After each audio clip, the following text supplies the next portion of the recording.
This is your Fox 4 Weather Center update. I'm Fox 4 certified meteorologist Katie Wolves. So here we go. Tropical storm Debby now just 4 miles per hour shy of becoming a Category 1 hurricane. We are expecting it to hit that threshold later on tonight before making landfall along the Big Bend region early tomorrow morning. So yes, the center of circulation continues to pull away from southwest Florida. That's why gradually we will be seeing improvements in our weather here at home. But talking about the Big Bend, landfall expected after sunrise tomorrow is a Category 1, 85 miles per hour expected for those sustained winds. Thereafter, it will shift into South Georgia and then continue that progression up toward the north and east. Here's the thing, though. It's going to be a very slow mover and actually kind of stall out here for South Georgia, coastal South Carolina, and even parts of North Carolina throughout all of next week. 10 to 20 inches of rainfall here, not out of the question. Again, for southern Georgia and especially through coastal South Carolina, definitely something we will be monitoring closely. But for us, as that system continues to pull away, our threat for severe weather subsiding tonight. We do still have a tornado watch in effect for Sarasota County until 6 a.m. All other counties here in southwest Florida have been removed from that watch box. Now, as for those watches and warnings, no longer Collier County in any tropical storm watches or warnings. We do still have those tropical storm warnings in effect there in red. In yellow, we have those watches. Those are likely to be discontinued later on tonight, early tomorrow morning, once those winds really start to die down. So here's the closest look at our last 12 hours. Things have been extremely active as bands of heavy rainfall have pushed on shore. We've been dealing with a tremendous amount of rainfall and a lot of flooding here across southwest Florida. So even though we are seeing those waters recede for many communities, they are still inundated in some spots. So please, just a friendly reminder, if you do encounter a flooded roadway, play it safe, turn around. We have had some reports of roads even washed out. And if you're driving, you try to go through it, you might not realize that road is actually washed out underneath you.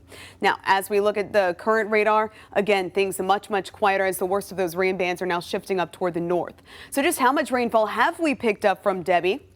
Well, these are those two-day rainfall totals right here. Inglewood, over half a foot of rain since yesterday. Boca Grande, same story, over 6 inches of rainfall there. For our friends in Port Charlotte, about 4.5 inches since yesterday, and Punta Gorda over 4.5 inches as well. For Babcock Ranch, some lower rainfall totals farther inland. That is where we saw those lesser amounts, exactly as expected. Generally to the east of I-75, we just didn't have those rain bands quite as significant. LaBelle, we hit 1 3/4 inches, and in Moorhaven, we picked up around 2 1/3. Elsewhere, for Collier and Lee counties, Marco Island, we hit 7 inches of rainfall here over the past couple of days, and Naples over 7 inches as well. Bonita Springs 6.5. On Sanibel, we picked up around 5 inches. Iona McGregor, that was one of our hot spots, roughly 9 inches in the rain gauge. No surprise that we saw those road closures along McGregor Boulevard because of that flooding.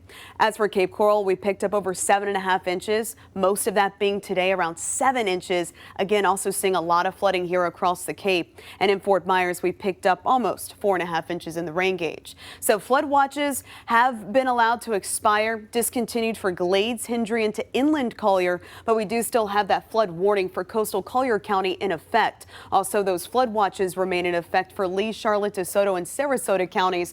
And also, you do see some of that brighter green that's in effect that indicates warnings where we do have active flooding ongoing. So for the rest of tonight, the severe threat winds down, but we will still have these scattered downpours. And same story into tomorrow. You'll want to keep that rain gear close, and it's going to stay breezy as well. So on and off downpours expected throughout the day on Monday. I do expect another 1 to 2 inches in the rain gauge as we look ahead to this potential. And here's a closer look, by the way, talking about those winds. These were some of those maximum wind gusts from today.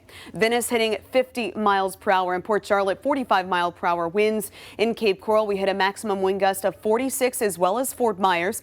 On Marco Island, we hit a maximum wind gust today of 31 miles per hour. But even farther inland, we saw some healthy wind gusts for sure. Palmdale, 40 miles per hour. Both Moorhaven and Clewiston recorded maximum wind gusts today of 39 miles per hour. So tropical storm force wind gusts were felt across all of southwest Florida.